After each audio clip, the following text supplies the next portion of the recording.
Imagine getting mad over a multi-billionaire buying a social media platform, and a billionaire, mind you, that supports the freedom of speech.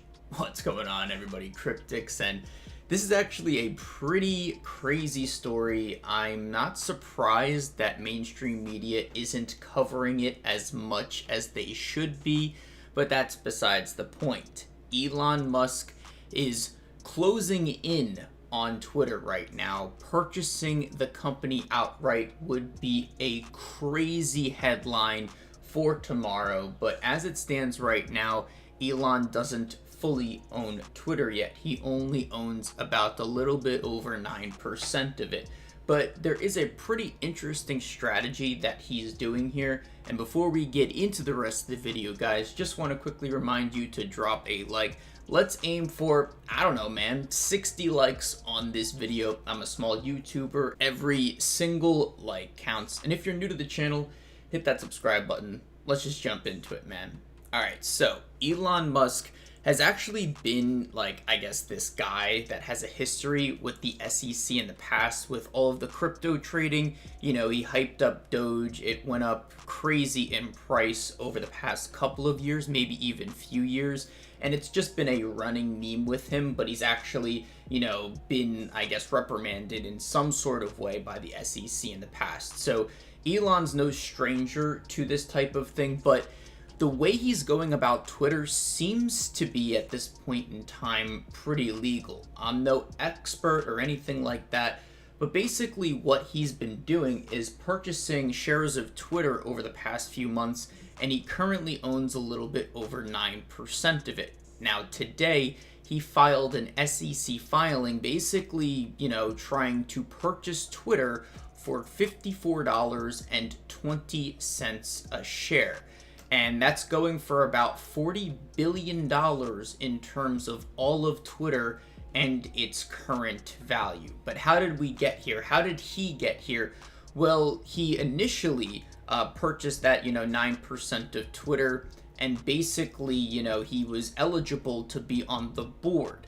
And what ended up happening was that Twitter was going to onboard him for the, board of Twitter, basically. But Elon refused shortly after the CEO of Twitter announced that he would be on the board, and yeah, like, Elon Musk currently isn't on it because he refused, and instead is purchasing Twitter for $54.20 a share. Now, at this point in time, the stock is trading at around $45 and about 50 cents a share. That's going to go up and down, as the day goes on, and as the market closes, and even after hours it's going to change. But basically, that's about a $9 differential for the stock, as it is right now, and what he's going to be purchasing at.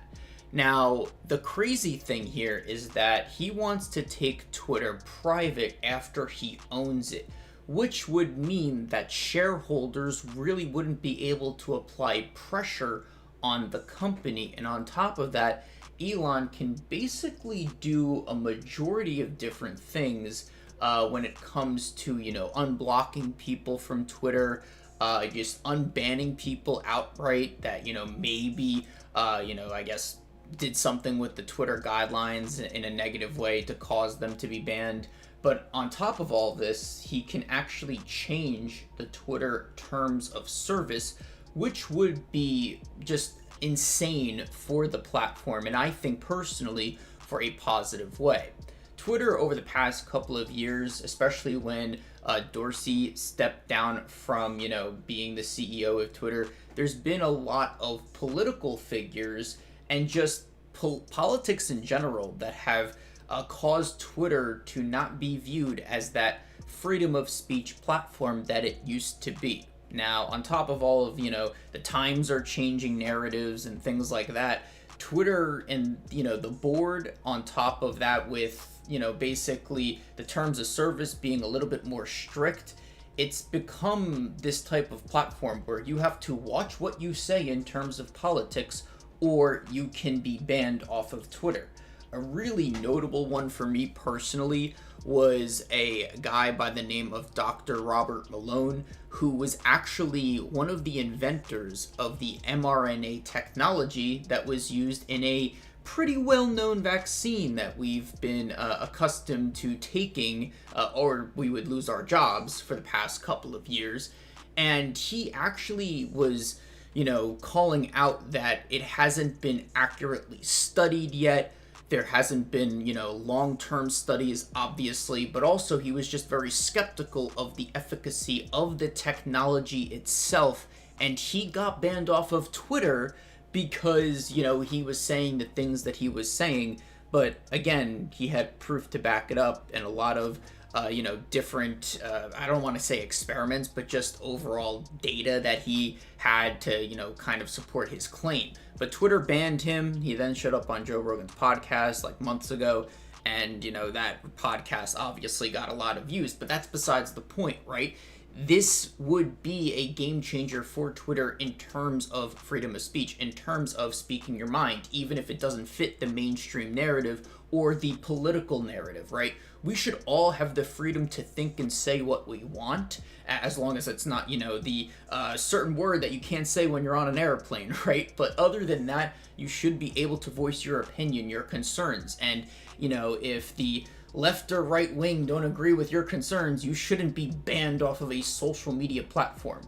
Elon buying Twitter outright would also just minimize the risk of this, social credit score that could potentially be a thing. If, we are banned on Twitter, maybe we get banned on other social media. We already saw that with our previous president of the United States as well. And I think at the end of the day, this comes down to the shareholders as well, right? If Elon, buys Twitter, or is planning to buy Twitter over the market price, it actually benefits the shareholders at the end of the day. When, you go against and, I guess, just completely deny the opportunity to help the shareholders out as a board member, you will be sued most likely. So if Twitter decides to basically decline Elon's offer, there will definitely be some type of class action lawsuit against Twitter by the shareholders because Twitter refused to give the shareholders a plus $9 per share price that the shareholders would be bought out by. So at the end of the day, this comes down to, honestly, it should come down to the shareholders. But a very likely scenario, unfortunately, what I see happening, and believe me, I want Elon to buy Twitter just like a majority of you watching, but, the most likely scenario that I can see is that Twitter denies this and they just eat up the class action lawsuit cost. At the end of the day, Elon, he has 9% of Twitter right now. He's positioning that as leverage, basically telling the board and, everyone that is inclusive of deciding if Elon can buy Twitter or not. He's basically saying to Twitter, hey, look, I own about 9% of the company right now. I believe it's not going to go anywhere unless I take the company private. You should be listening to your shareholders and investors, and you should be selling it to me. But if you don't, I'm going to be skeptical about owning any share in the company, which means that he will most likely be selling his 9% stake in the company if Twitter denies it, which will also mean, on top of shareholders not making any gain from the $54.20 purchase per share price that Elon has pinned on Twitter. On top of that, the Twitter stock will probably decline at a heavily decreased price. And this isn't coming from, some type of economic or, investor expert like me. Don't take investment advice from me. But at the end of the day, if Elon sells his 9% stake, that most likely means other investors are going to sell their stake as well, which means Twitter can most likely drop down 10, 15, maybe even, a worst case scenario, 20% if Twitter again denies this purchase. There's a lot of pressure on Twitter right now. I'm really excited to see what ends up happening here. At the end of the day, it's a win if Twitter decides to sell it to Elon. It's a win for basically everybody other than the 0.1% that are crying about Elon buying Twitter. They're just, snowflakes. They need to just, take a nap, touch grass, something like that, right?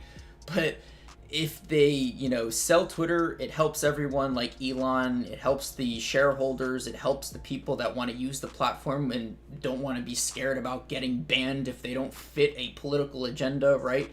But on top of all this, if Twitter doesn't decide to do it, basically everyone loses, right? Because Twitter's going to get sued, the shareholders' stock price will go down, most likely, and Elon won't own Twitter even though he really does want to. So at the end of the day, legally, they're obligated to, help out the shareholders in any way, that being the Twitter board, and they really basically need to sell this. I think there might be some loopholes there, but it's just going to be a crazy story to see in the next 24 to 48 hours. So I hope you all did enjoy this video. Don't forget to drop a like, subscribe if you're new to the channel, comment down below what you think about this situation, and I'll see you in the next video. I'm Cryptix. I'm just really excited to see what happens to Twitter. And signing off.